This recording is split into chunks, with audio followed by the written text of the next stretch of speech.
Hello dear students, आज मैं discuss करिम class 9 और जेनेरेल साइंसर टिश्यू अर्थात कला नाমৰ যেটো চেপ্টাৰ দিয়া আছে নহয় তোমালোকৰ এটো আজি ডিসকাস কৰিম। ওকে, সো এটোৰ গোটেইখিনি কনসেপ্ট জানাৰ চেষ্টা কৰিম। সো প্ৰথমতে আমাৰ কি দিয়া আছে চোৱা, এক কোষী অৰ্থাৎ ইউনিসেলুলাৰ আৰু মাল্টিসেলুলাৰ কি এটোৰ বিষয়ে আমাৰ জানিব লাগিব। ওকে, এটোৰ বিষয়ে আমি আগৰ চেপ্টাৰ যেটো দিয়া আছিল সেল বুলি, okay, cell the unit of life অৰ্থাৎ কোষ জীৱৰ মৌলিক একক যেটো আছিল হেতু এটা চেপ্টাৰ পাইছিলো নহয় আগৰ চেপ্টাৰটো। সো হেতু চেপ্টাৰত আমি এটোৰ বিষয়ে অলৰেডি পঢ়িছিলো, মনত আছে নে? সো এটোৰ বিষয়ে আৰু অলপমান জানিব লাগিব এটো চেপ্টাৰ স্টাৰ্ট কৰাৰ আগতে, কাৰণ সেইখিনি কনসেপ্টটো লাগিব। সো হেতু চেপ্টাৰ যদি আগতে পঢ়া নাই হেতু চেপ্টাৰ পঢ়ি পেলাই তাৰ পিছতে এটো চেপ্টাৰলৈ আগবাঢ়িবা, তেতিয়া বেছি ভালদৰে বুজি পাবা।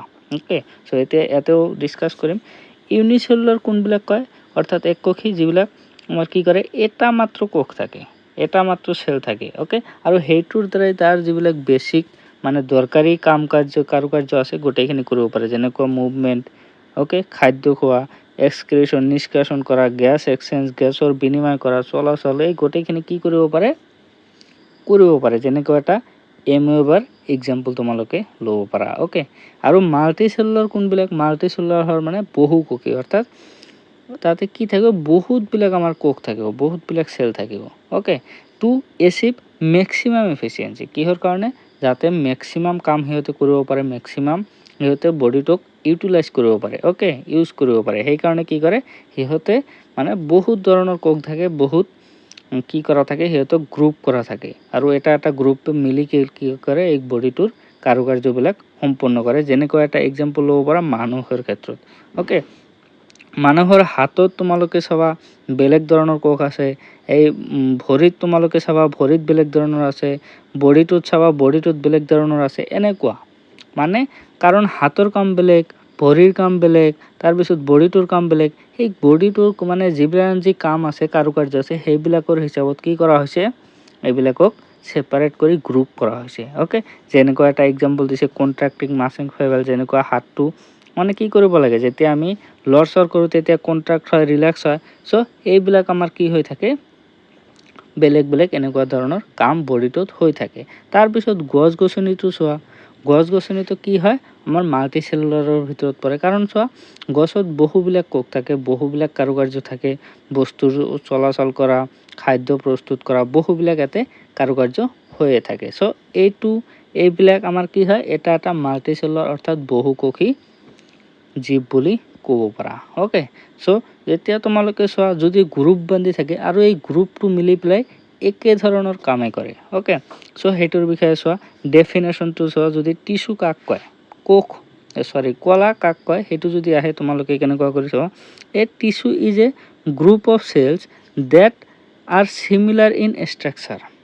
Okay, group of cell that are similar in structure, কি হয় সিহঁতে গ্ৰুপ বান্ধি থাকে আৰু যিহেতুৰ গঠন যেটো আছে গঠনটো একে থাকে, সিমিলাৰ থাকে। Okay, work together to achieve a particular function, আৰু কি কৰে একেলগে কাম কৰে যিকোনো এটা কাম সম্পূৰ্ণ কৰাৰ কাৰণে এই গ্ৰুপবিলাকে মিলি পেলাই কি কৰে এটা কাম সম্পূৰ্ণ কৰে। বুজি পাইছা, এইটো হ'ল আমাৰ টিস্যু। সো আমি কি পালো, প্ৰথমতে আমি ইউনিসেলুলাৰৰ পাৰো, যেনেকুৱা এটা এক্সাম্পল এমিবাৰ কথা ডিসকাস কৰিলো, তাৰ পিছত মাল্টিসেলুলাৰ অৰ্গানিজম অৰ্থাৎ বহুকোষী জীৱৰ কথা পালো, যেনেকুৱা তোমালোকে হিউম্যান বিংছ ল'ব পাৰা, গছ গছনি ল'ব পাৰা, এইবিলাক আমি পালো। ওকে, প্ৰথমতে এইটো হ'ল ইন্ট্ৰডাকশন। এতিয়া তোমালোকৰ এটা প্ৰশ্নাৱলী কোশ্চেন দিয়া আছে। ওকে, প্ৰশ্নাৱলী কোশ্চেনটো কি দিয়া আছে, হোৱাট ইজ টিস্যু, এইটো কোশ্চেন নম্বৰ 1 দিয়া আছে। সো এইটোৰ এনসাৰটো তোমালোকে কেনেকৈ কৰি লিখিবা, এইটোৰ এনসাৰ হ'ব a group of cell that are similar in structure or work together to achieve a particular function is called tissue. এইটো অলৰেডি আমি ডিসকাস কৰিলোঁ কি যিকোনো এটা কাম সম্পূৰ্ণ কৰিবৰ কাৰণে সিহঁতে গ্ৰুপ বান্ধি পেলাই যদি কোনো এটা কাম কৰে এইটোক কি কোৱা হ'ব, টিস্যু বুলি কোৱা হ'ব। বুজি পাইছা, টিস্যু মানে কলা বুলি কোৱা হ'ব। ওকে, একটা নিৰ্দিষ্ট কাম সম্পূৰ্ণ কৰিবলৈ একে গঠন আৰু একে আকৃতি প্ৰকৃতিৰ কোষৰ সমষ্টিক কি বোলা হয়, কলা বোলা হয়। ওকে, এইটো এনসাৰ লিখিলে তোমালোকৰ হৈ যাব। ক্লিয়াৰ? ইয়াৰ পিছত চোৱা নেক্সট আমি কি জানিব লাগিব। নেক্সট আমাক দিয়া আছে are the plants and animals made up of same type of tissue, উদ্ভিদ আৰু প্ৰাণী একে ধৰণৰ কলাৰে গঠিত নে, এইটো আমাক কৈছে কি এইটো একচুৱেলি যেটো প্লান্টস আছে এনিমেলছ আছে এইবিলাক আমাৰ একে ধৰণৰ কিহৰ দ্বাৰা গঠিত নেকি। ইয়াতে চোৱা এনসাৰটো হ'ব plants animals pursue fundamentally defined modes of life. তাৰ মানে কি সিহঁতৰ একেই নহয়, কাৰণ সিহঁতৰ যিটো লাইফৰ যিটো কাৰুকাৰ্য সেইবিলাক চব বেলেগ, ৰিকুৱাৰিং কমপ্লিটলি ডিফাৰেণ্ট টিচু ইঞ্জিনিয়াৰিং। গছ গছনিৰ কাৰণে আৰু জীৱ জন্তুৰ কাৰণে টোটালি বেলেগ বস্তু থাকে, আৰু এইবিলাকৰ বিষয়ে আমি এইটো চেপ্টাৰত পঢ়িব যাই আছোঁ। অ'কে, চোৱা প্লান্টছ যদি আমি চাওঁ, প্লান্টছটোৰ বিষয়ে আমাৰ বহুবিলাক বস্তু আছে, যেনেকুৱা sedentary existence requiring massive quantities of upright support. Okay, এই গছবিলাকে কি হয়, এটা ঠাইতে ৰখি থাকে। এইবিলাকৰ কাৰণে কি কৰিব লাগিব, তাৰ তলৰ ভাগখিনি শিপাটো আমাৰ কি হ'ব লাগিব, মজবুত কৰি সিহঁতক শক্তি প্ৰদান কৰিব লাগিব, যাতে এটা ঠাইত থাকিব পাৰে, নহ'লেতো বাগৰি পৰি যাব। চ' সেইটোৰ কাৰণে সিহঁতক ছাপৰ্ট লাগে। Okay, supportive tissue are generally contains dead cells. ইয়াতে যেনেকুৱা ছাপৰ্টিভ টিচু থাকে সেইবিলাক কি হয়, মেক্সিমাম ডেড চেল হয় generally. Growth is limited to specific, এইবিলাক আমি গোটেইখিনি ডিটেইলছত জানিম। গছটো এটা স্পেচিফিক পজিশ্যনটো যাই পেলাই কি হয়, ৰখি যায়। অ'কে, আৰু এনিমেলটো যদি চোৱা, জীৱ জন্তু যদি চোৱা, এইটো কি কৰে, active locomotion in search of foods mates shelter. এইবিলাক কি হয়, এক্টিভ লোক'মোশ্যন মানে গতি কৰি থাকিবই লাগে, মুভমেণ্ট কৰি থাকিব লাগে, ইফালৰ পৰা সিফালে দৌৰি থাকে, ইফালে পৰা সিফালে যাই থাকে। কাৰণটো কি, খাদ্য লাগে, তাৰ মেডছ লাগে, তাৰ সংগী লাগে, আৰু শ্বেল্টাৰ থাকিবৰ কাৰণে জাগা লাগিব। চ' এইবিলাকৰ কাৰণে কি হয়, এই বস্তুটো সদায় দৌৰা দৌৰি মুভমেণ্ট ইফালৰ পৰা সিফালে গতি কৰিয়ে থাকে। বুজি পাইছা? চ' এইটোৰ কাৰুকাৰ্যটো বেলেগ, এইটোৰ কাৰুকাৰ্যটো বেলেগ। চ' সেইকাৰণে আমি এইটোৰ বিষয়ে আৰু এইটোৰ বিষয়ে ষ্টাডি কৰিব লাগিব। কি, উদ্ভিদ দেহত অৰ্থাৎ প্লান্টছত কেনেকুৱা ধৰণৰ চেল টিচু পোৱা যায়, কলা পোৱা যায়, আৰু আমাৰ জীৱ জন্তুৰ ভিতৰত কেনেকুৱা ধৰণৰ চেল অৰ্থাৎ কোষ পোৱা যায়, কেনেকুৱা ধৰণৰ টিচু অৰ্থাৎ কলা পোৱা যায়, সেইটো আমাৰ জানিব লাগিব। বুজি পাইছা? চ' আমি যদি চাওঁ, কিতাপৰ যদি তোমালোকৰ বুকত চোৱা, তেনেহ'লে এইখিনি বস্তু আমাক দিয়া আছে, আৰু এইখিনি বস্তু জানাটো তোমালোকৰ প্ৰয়োজন। অ'কে, প্লান্টছ আৰ ষ্টেচনাৰী অৰ ফিক্সড, এইটো আমি সকলোৱে জানো কি প্লান্টছ যিটো আছে, প্লান্টছবিলাক কি হয়, ষ্টেচনাৰী হয় প্লান্টছবিলাক। অ'কে, এইটো সকলোৱে জানো, উদ্ভিদবিলাক স্থিৰ বা একে ঠাইতে থাকে, সিহঁত চলাচল কৰিব নোৱাৰে, এইটো আমি অলৰেডি জানো। Okay, they have to be upright, সিহঁতে কি হয়, ওপৰ ফালে কি কৰি থাকে, আগবাঢ়ি থাকে লাহে লাহে। They have large quantity of supportive tissue, সিহঁতৰ কাৰণে কি হয়, বহুবিলাক সহায়কাৰী কলা থাকে। বুজি পাইছা? ইয়াৰ পিছত supportive tissue are generally dead cell, আমি অলৰেডি পালোঁ, সিহঁতে মৃত থাকে, যিবিলাক ছাপৰ্টিভ টিচু থাকে, কলা থাকে। অ'কে, সেইখিনি কি হয়, বেছিভাগেই কি হয়, আমাৰ মৃত্যু থাকে। অ'কে, ইয়াৰ পিছত চোৱা, এনিমেলছ কি আছে, animals on the other hand move around search of foods mates shelter. এইবিলাক অলৰেডি আমি ডিছকাছ কৰিলোঁ, কিহৰ কাৰণে, খাদ্যৰ কাৰণে, সংগীৰ কাৰণে, আৰু থকা ঠাইৰ কাৰণে কি কৰিব থাকে, সিহঁতে মুভ কৰি থাকে। দে কনজিউম মোৰ এনাৰ্জি এজ কম্পেয়াৰ টু প্লান্টছ, এনিমেলবিলাকৰ কি হয়, এনাৰ্জিটো বেছি ল'ব লাগে। বুজি পাইছা? আৰু যিটো আমাৰ কি আছে, প্লান্টছ আছে, প্লান্টছ অৰ্থাৎ গছ গছনিত কি হ'ব, অলপ কম ল'ব লাগে। বুজি পাইছা? চ' সিহঁতে খাদ্য, সংগী আৰু আশ্ৰয়ৰ বাবে কি কৰে, সিহঁতে ইফালে ইফালে চলাচল কৰি থাকিব লাগে, আৰু সেইকাৰণে কি হয়, বেছি পৰিমাণে শক্তিৰ প্ৰয়োজন হয়, কিহক, জীৱক। অ'কে, গছ গছনিক নহয়। বুজি পাইছা?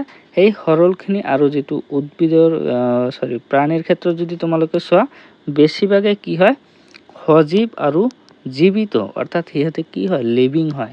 যেনেকুৱা প্লান্টছৰ ক্ষেত্ৰত আমি কি পাইছোঁ, প্লান্টছৰ ক্ষেত্ৰত আমি ডেড বুলি অলৰেডি পালোঁ নহয়, এইখিনি ডেড পাইছোঁ, যে বেছিভাগ কি হৈ থাকে, ডেড হৈ থাকে। কিন্তু যদি আমি এনিমেলৰ ক্ষেত্ৰত চাওঁ, এনিমেলৰ ক্ষেত্ৰত কি হয়, মেক্সিমাম জীৱিত থাকে, লিভিং থাকে। বুজি পাইছা? তাৰপিছত চোৱা, there is a fundamental difference in feeding method. Okay, আমাৰ যিটো খাদ্য খোৱাৰ যিটো ধৰণ, সেইটোৰ ভিতৰত বহুবিলাক পাৰ্থক্য দেখা যায় গছ গছনিৰ ভিতৰত। অ'কে, তাৰপিছত plants are adapted for sedentary existence and animals are adapted for active locomotion. বুজি পাইছা? তাৰ মানে কি হৈছে, এইবিলাকে আমাৰ গছ গছনি বেলেগ কাৰ্যৰ কাৰণে মানে সিহঁতে সেইটো পৰিৱেশৰ লগত খাপ খাই থাকে, আৰু এনিমেল যিবিলাক আছে, এনিমেলছবিলাক বেলেগ বেলেগ কাৰুকাৰ্যৰ কাৰণে কি হৈ থাকে, খাপ খোৱা থাকে, মানে পৰিৱেশৰ লগত মিলি থাকিব লাগিব নহয়, বেলেগ বেলেগ ধৰণে যিহঁতে যেনেকুৱা কৰি মিলি থাকে। চ' সেইকাৰণে আমাৰ জানি থাকিব লাগিব কি কেনেকুৱা ধৰণৰ সিহঁতে কি কৰে। বুজি পাইছা? চ' কাৰণ চবৰে জীৱন যাপন কৰাৰ কিটো ধৰণটো বেলেগ আৰু সেনেকুৱা হিচাপতে খাপ খাই থাকিব লাগিব, বুজি পাইছা? চ' ইয়াৰ পিছত চোৱা নেক্সট আৰু কি জানিব লাগিব, দ্য গ্ৰ'থ, যদি গ্ৰ'থটো চোৱা সিহঁতৰ যদি দেহৰ বৃদ্ধিটো চোৱা, বৃদ্ধিটো চালে কি হ'ব, লিমিটেড টু চাৰ্টেন ৰিজন।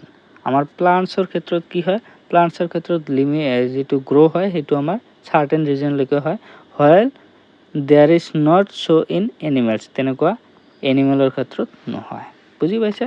এনিমেলৰ ক্ষেত্ৰত তেনেকুৱা সীমাবদ্ধ নাথাকে, অ'কে। উদ্ভিদৰ ক্ষেত্ৰত যেনেকুৱা সীমাবদ্ধ থাকে, প্ৰাণীৰ ক্ষেত্ৰত সেইটো নাথাকে, অ'কে।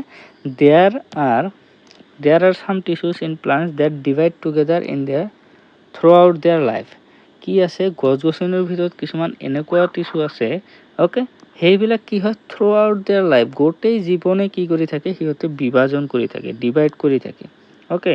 সেইটো গোটেই জীৱন ধৰি সিহঁতে ডিভাইড কৰি থাকে। তাৰপিছত based on their dividing capacity of the tissue, various plant tissues can be classified as growing or meristematic tissue and permanent tissue, okay.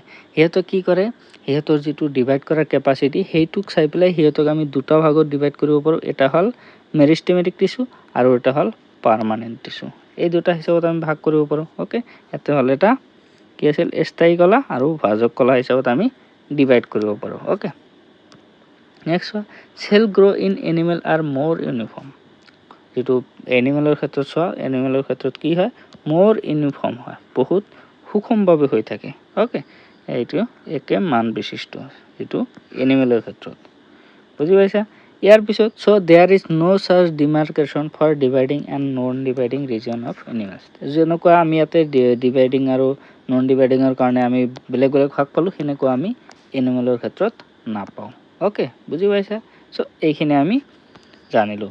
এতিয়া নেক্সট আমি জানিম, যিটো আমি পালোঁ এটা মেৰিষ্টেমেটিক টিচু আৰু এটা পাৰ্মানেণ্ট টিচু বুলি পালোঁ নহয়, এইটোৰ বিষয়ে আমি নেক্সট ক্লাছত জানিম, অ'কে। তাৰপাছত তোমালোকে এটা শ্বৰ্ট চামাৰি চোৱা, তেনেহ'লে আমি এইখিনিলৈকে কি পঢ়িলোঁ। প্ৰথমতে আমাক কুৱেশ্যন এটা সুধিছিল, do plants and animals have same structure, do they both perform similar function. So' আমি যদি প্ৰথমতে ষ্ট্ৰাকচাৰটো চাব যাওঁ, সিহঁতৰ ক্ষেত্ৰত আমি কি পালোঁ, সিহঁতৰ ষ্ট্ৰাকচাৰটো একে নহয়, এইটো আমি পোৱা নাই, একে পোৱা নাই। কাৰণটো কি, plants and animals do not have same structure, they have different systems and components suited to their life functions. জীৱনটো বচাই ৰাখিবৰ কাৰণে, জীৱনটো চলাচল কৰিবৰ কাৰণে বেলেগ বেলেগ ধৰণৰ কি আছে সিহঁতৰ ভিতৰত, সিহঁতৰ কাৰুকাৰ্যবিলাক চব বেলেগ। সেইকাৰণে কি হয়, সেনেকুৱা হিচাপতে খাপ খোৱাকৈ সিহঁতৰ ছিষ্টেমবিলাক দিয়া আছে, সেনেকুৱা কোষ দিয়া আছে, সেনেকুৱা চেল দিয়া আছে, সেনেকুৱা টিচু দিয়া আছে, অ'কে। চ' এইবিলাক দিয়া আছে। চ' সিহঁতৰ ক্ষেত্ৰত যদি আমি চাওঁ, উদ্ভিদ আৰু কি আছে, প্ৰাণীৰ ক্ষেত্ৰত যদি আমি চাওঁ, সিহঁতৰ ক্ষেত্ৰত একে নহয়, বুজি পাইছে? চ' আৰু এটা তোমালোকৰ কুৱেশ্যন দিয়া আছে, প্ৰশ্নাৱলীৰ আমাৰ কি দিয়া আছে, কুৱেশ্যন নম্বৰ 2 দিয়া আছে, what is the utility of tissues in multicellular organism. বহুসুখী জীৱৰ ক্ষেত্ৰত কলাবিলাকৰ কাম কি, এইটো আমাক দিয়া আছে, অ'কে। চ' এইটো যদি তোমালোকে এনচাৰ লিখিব খোজা, tissues are properly designed and arranged to perform the functions of multicellular organism properly. আমাৰ টিচুবিলাক যে আছে কি হৈ থাকে, গ্ৰুপ হিচাপত বনোৱা থাকে না, আৰু সেইবিলাক কিহৰ কাৰণে গ্ৰুপটো কৰা থাকে, যাতে সকলো বডিৰ কামবিলাক কি কৰিব পাৰে, এটা এটা গ্ৰুপক ভাগ কৰি দিয়া আছে, সেই কামবিলাক যাতে প্ৰপাৰলি কৰিব পাৰে, বুজি পাইছে? চ' প্ৰপাৰলি কৰিবৰ কাৰণে আমাৰ কি হয়, সিহঁতৰ দৰকাৰ হয় মাল্টিচেলুলাৰ অৰ্গানিজমছত, বহুকোষী জীৱবিলাকৰ ক্ষেত্ৰত, অ'কে। চ' সিহঁতে যাতে সঠিকভাৱে কি কৰিব পাৰে, কামবিলাক সম্পন্ন কৰিব পাৰে, সেইকাৰণে বহু প্ৰয়োজন।